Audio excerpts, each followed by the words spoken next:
Hello students, aldehyde ketones BSc part 2 के paper 2 के लिए हम अध्ययन कर रहे हैं। और अभी हमने विटिग रिएक्शन, मैनिक रिएक्शन और अमोनिया के साथ कार्बोनाइल समूह की अभिक्रियाओं को देखा है।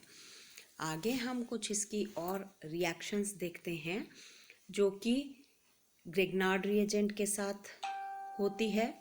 ग्रिग्नार्ड रिएजेंट के साथ जब रिएक्शन करते हैं कार्बोनाइल मोइटी वाले कंपाउंड्स यानी एल्डिहाइड या कीटोन्स, तो वह एडक्ट बनाते हैं जो कि आगे हाइड्रोलाइज होकर अलग अलग तरह के अल्कोहल्स देते हैं। इसी तरह से एसिटिलाइड्स के साथ भी इनकी अभिक्रिया होती है, उसमें भी यह एडक्ट बनाते हैं और एडक्ट बनाकर यह हमें एल्काइनिक अल्कोहल्स देते हैं। यहाँ हम देख सकते हैं एसिटैल्डिहाइड की अभिक्रिया दी गई है और ब्यूट 3-इन 2-ऑल का निर्माण हो रहा है। तो पहले स्टेज में यहाँ पर एडक्ट बनता है, यानी दोनों जो मॉलिक्यूल्स हैं वह जुड़ जाते हैं और उसके बाद उसका हाइड्रोलिसिस होता है। इसी प्रकार ये पॉलीमराइजेशन की अभिक्रियाएं भी देते हैं। जैसे 3 फॉर्मेल्डिहाइड के मॉलिक्यूल्स अगर हीट करते हैं हम इसको एसिड की प्रेजेंस में, तो हमें ट्राईऑक्सेन मिलता है। जैसे हमने यूरोट्रोपिन बनाया था अमोनिया के साथ, यहाँ पर ऑक्सीजन इंसर्ट होता है और एक साइक्लिक कंपाउंड हमें मिलता है जिसे हम ट्राईऑक्सीन कहते हैं। फॉर्मेल्डिहाइड की ही रिएक्शन वाटर के साथ अगर कराई जाती है तो पॉलीमराइज होकर यह हमें पैरा फॉर्मेल्डिहाइड देता है। एसिटैल्डिहाइड को अगर हम एसिड में 0 डिग्री सेंटीग्रेड पर रखते हैं तो हमें मेटा एल्डिहाइड्स मिलते हैं। तो इस प्रकार से पॉलीमराइज हो जाते हैं, यानी 3 मॉलिक्यूल्स जुड़ जाते हैं या 4 मॉलिक्यूल्स जुड़ जाते हैं और पॉलीमराइजेशन यहाँ पर होता है। एक और इम्पॉर्टेंट अभिक्रिया इनकी है जिसको हम लेडरर-मानासे रिएक्शन कहते हैं। और लेडरर-मानासे रिएक्शन में फिनॉल और फॉर्मेल्डिहाइड इन दोनों की जब अभिक्रिया बेस के प्रेजेंस में 6 डेज तक कराई जाती है तो हमें ऑर्थो और पैरा हाइड्रोक्सी बेंजिल अल्कोहल्स मिलते हैं। तो ये जो विभिन्न रिएक्शंस हैं इनको हमको याद करना है, क्रियाविधि के साथ लिखना आना चाहिए। इम्पॉर्टेंट क्या है कि हर नाम के साथ हमें रिएक्शन याद होनी चाहिए, उसका रिएक्टेंट क्या है, उसका रिएजेंट क्या है और उसमें प्रोडक्ट क्या है। एक और नेम रिएक्शन हम क्लेजन कंडेंसेशन को देखते हैं। क्लेजन कंडेंसेशन में इथाइल एसीटेट और एसीटोन यानी किसी भी एस्टर के साथ जब हम किसी कीटोन की रिएक्शन कराते हैं तो कंडेंसेशन होता है और रिएक्टिव मिथाइलिन ग्रुप वाले जो कंपाउंड्स हैं वह बनते हैं। यहाँ हम देख सकते हैं बीटा डाई कीटोन बना है जिसमें एक रिएक्टिव मिथाइलिन ग्रुप प्रेजेंट है।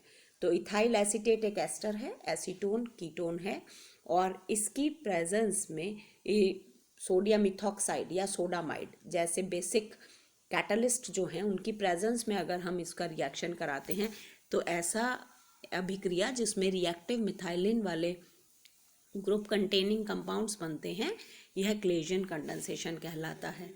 इसी का आगे क्लेजन श्मिट कंडेंसेशन के रूप में हम देख सकते हैं, जिसमें अगर 2 मॉलिक्यूल्स बेस की प्रेजेंस में रिएक्शन करके अल्फा बीटा अनसैचुरेटेड कंपाउंड्स बनाते हैं यानी सिनेमैल्डिहाइड जैसा कंपाउंड बनता है। एसिटैल्डिहाइड का हम यहाँ देख सकते हैं, एसिटैल्डिहाइड के 2 मॉलिक्यूल्स NaOH की प्रेजेंस में सिनेमैल्डिहाइड बना रहे हैं। और नेम रिएक्शंस जो हैं वो रिफॉर्मेट्स की रिएक्शन, रिफॉर्मेट्स की भी इम्पॉर्टेंट रिएक्शन है, यानी जिंक और ईथर की प्रेजेंस में अल्फा हैलोजन एस्टर्स जो हैं वह रिएक्शन करके बीटा हाइड्रोक्सी एस्टर्स देते हैं। यहाँ हम देख सकते हैं एसीटोन अगर इथाइल ब्रोमो एसीटेट दोनों रिएक्शन करते हैं तो जिंक और ईथर की प्रेजेंस के अंदर हमें इथाइल 3 हाइड्रोक्सी 3 मेथिल ब्यूटेनोएट मिलता है। तो बीटा हाइड्रोक्सी एस्टर्स जो हैं वह उसमें से एक वाटर मॉलिक्यूल निकल जाता है और एंड में हमको यहाँ पर अल्फा बीटा अनसैचुरेटेड एस्टर मिलता है। टेशिंको रिएक्शन और हेलोफॉर्म रिएक्शंस भी एल्डिहाइड कीटोन्स की इम्पॉर्टेंट रिएक्शंस हैं। टेशिंको रिएक्शन में हम देखते हैं एल्यूमिनियम इथॉक्साइड, यानी इम्पॉर्टेंट क्या है उसका रिएजेंट। तो एसिटाल्डिहाइड और इथाइल एसीटेट यहाँ मिलता है हमें। Haloform reaction well known reaction है जो हम 12th में भी स्टडी करके आए हैं।